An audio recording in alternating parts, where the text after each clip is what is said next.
Shawn C. and ScHoolboy. We're here today to talk about the new Gucci Mane project, Mr. Davis. I didn't forget this time. I didn't forget. I mean, you shouldn't have. But nobody asked you to be here, though. But nobody asked you to be here. Go home. Why don't you go home? Because I'm you. You're not.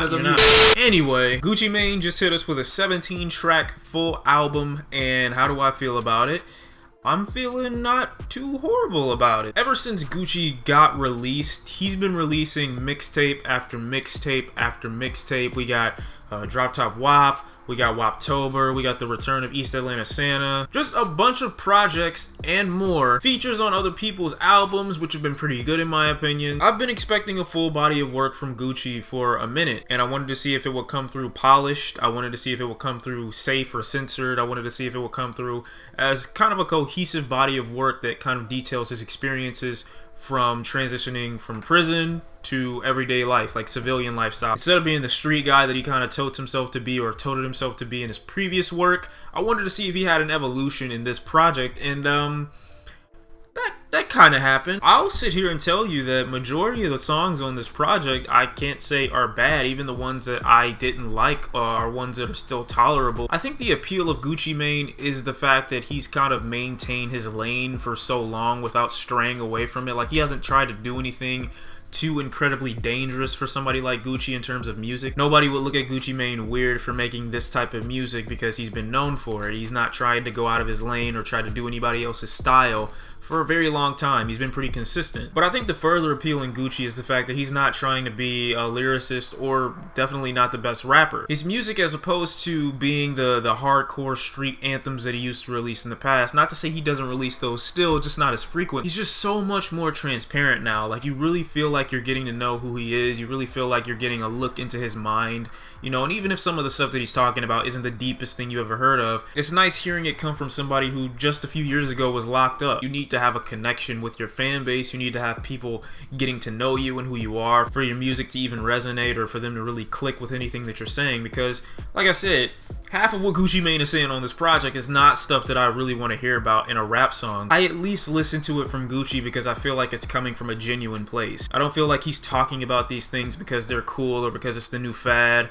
I don't think he's talking about these things because he wants more radio play or more hits. Even though from time to time this album does appear to be a little bit more safe than some of his previous work, especially more recent projects like Droptopwop. That was a really raw project. It was a really raw experience. Even though Gucci was talking about similar things, he talked about it in such a way that he really wanted to get the grimiest parts of his life out to the public. Those grimiest parts don't necessarily show up on this project. And the way the project opens up, you know, work in progress, kind of paints this parallel, like Gucci's trying to explain to you, yeah, these are the things that happened to me in the beginning, but also trying to explain why this is so important, because later on in the album, you're going to realize why what I'm talking about right now is so important to the rest of this project. Basically, seeing a guy come from the slum, or come from the place that Gucci does, he's also said many times in this project that I can't believe a guy like me is in this position, making millions, doing what I really want to do. He shows that same love for his wife on the track We Ride that features Monica, where he talks about the perks of riding with him, the perks of never leaving his side, the perks of always being loyal to him, basically explaining that his wife is the one who's received these benefits because she never left. I'm a little mixed on the feature list. I mean, half of the features do pretty well, the other half not so much, but I'll get into the negatives about this project in a moment. He's got some pretty good songs back to back with The Weeknd and Dolla. The Weeknd, whose track I would have liked to be a little bit longer. And Enormous is another great song with an amazing melody, with these vocals from Dolla that are so laid back, or come across as if they come out just effortlessly for him, but they have so much power behind them at the same time. The hook on this track is a little bit too long for its lack of catchiness, although I would agree most people would get captivated by Dolla's vocals on this track. It doesn't really do that much for me considering how long the hook is. Or it could be the way his verse transitions from the hook. The song Stunting Ain't Nuthin might very well be the best track on this project, and when I saw the feature list, I just knew it was going to be horrible. Slim Jxmmi is saying nothing of substance. Don't look too deep into his lyric, because it's really nothing you can take anything away from. Pay attention to the dude's delivery. His delivery on this track is ridiculous. It is retarded. Hey, stunting ain't nothing to me. Pimpin' ain't nothing to me. Ballin' ain't nothing to me. And he does so well on the hook. It's only after he's on the track for as long as he is that you realize this dude is really killing this shit. Gucci comes in with a pretty average verse, and then we get to Young Dolph, which, I mean, Dolph isn't bad, but Dolph doesn't carry the same gangster-like mentality or laid-back pimpish ways that Gucci Mane generally does on most of his tracks. His random pauses throughout the track and long-winded way of explaining himself kind of puts more emphasis on his lack of lyrics, which makes the verse less enjoyable to me. Like, you're already not really saying that much that has any substance to it. Your delivery isn't that powerful in comparison to Gucci and Slim Jxmmi. It's kind of like they saved the worst for last, which makes the track a drag to listen to. Then we get to the tracks on here that, in my opinion, are just complete garbage, which is Money Make It Handsome, Gucci, I Don't Need You to Be This Transparent, Never Sing Again, Never Harmonize Again. It's just not, it's not your thing. You know, you don't need to do this. Listen, I'm not your wife. I don't want to hear this. Don't do this again. If Gucci Mane were a cat, this is what it would sound like if he were being strangled, in my opinion. And I can only imagine his face when he's singing the hook on this song.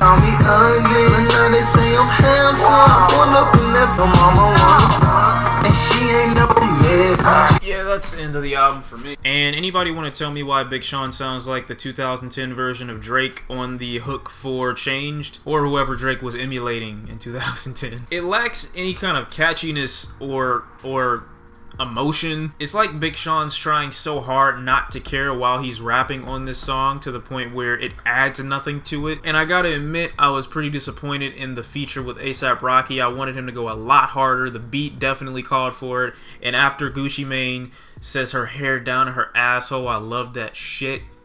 Dude, that is disgusting, and I don't even think you meant for that to come out that way. The emphasis on the word bitch in this song is so much heavier than I think any other Gucci Mane song in history. Like, you hear the complete word, it's crazy. It was Rocky's calling to absolutely demolish this track, and he just doesn't. The Tone It Down track with Chris Brown being a rendition of Drake's More Life song Portland was pretty nice. Their version is a lot more enjoyable and easier to get through. Flows in one ear and out the other without, you know, any need for a pause because a lyric was crazy good or crazy bad. It just kind of flows. For me, I think this is a good album for Gucci in the sense that he's coming at this from the standpoint of him mastering his hardships. Like, he knows what going through something for himself actually means, and he feels like he's got a victory lap at the very least, which is what this album is, essentially saying that I made it, which is also the final track. Gucci uses the opportunity on this album to talk about everything he's been doing, everything that he wanted to do, everything that he's happy about,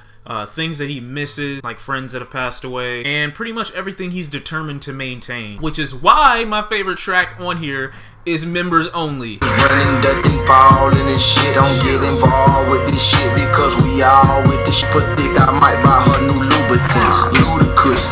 While Gucci Mane isn't as hard, as grimy, or as underground and dark as he used to be on this project, I still feel like the people's expectation for this project to be as hard, grimy, and cold-hearted as some of his previous work is a little unrealistic. I mean, you got a guy who had been in jail for quite a few years. He finally comes out. He's doing well for himself. He's making money again, releasing projects, working with some of the biggest artists there are, going home to a lovely wife, losing weight, taking care of his family again, getting married, getting off probation. Like, why do you expect this dude, all the good things that have been happening to him recently, for him to keep rapping with the same sense of hunger and maintain that cold-hearted mentality when he's in such a good place right now? If a project in comparison to others, definitely not as raw as I feel Droptopwop was, but Gucci Mane's Mr. Davis is a decent project that explains where he is right now, explains his intentions, his plans, and what he wants to do in the future, and why the beginning track meant so much, because it kind of shows where he's come from and why the position he's in right now is so important to him. While I don't agree with every single track on here, and I definitely think some of it could be a little bit more polished in the sense of, you know, delivering a track that actually has a little bit more substance to it when we're talking about a guy who's in such a good place right now. But Gucci is pioneering his own sound. He's not ripping anybody else off, even though he does use more fresh producers like Zaytoven, Southside, Metro Boomin, My Woe Made It, and even Nav. I just don't feel like he's an artist that's lost where he's come from or lost where he wants to go. He's still the same guy, just a little bit more transparent. Also, the Migos and Nicki Minaj feature, both forgettable. Just had to throw that in there. Even with that being the case though, as a complete body of work, having to listen to this thing from front... Bitch. Listening to this as a complete body of work from front to back is not a hardship. It's not a struggle to get through. It doesn't feel like an hour because there's no song on here with the exception of Money Make It Handsome that's so bad to the point where you couldn't listen to the project and have that one play too. Gucci Mane, Mr. Davis. Thank you guys for watching. I'll see you next time. It's been Shawn C. Gucci Mane, listen to my words and never sing again, brother. I don't want to see that from you ever again. Ever again. Just don't do that. Never. I'm triggered.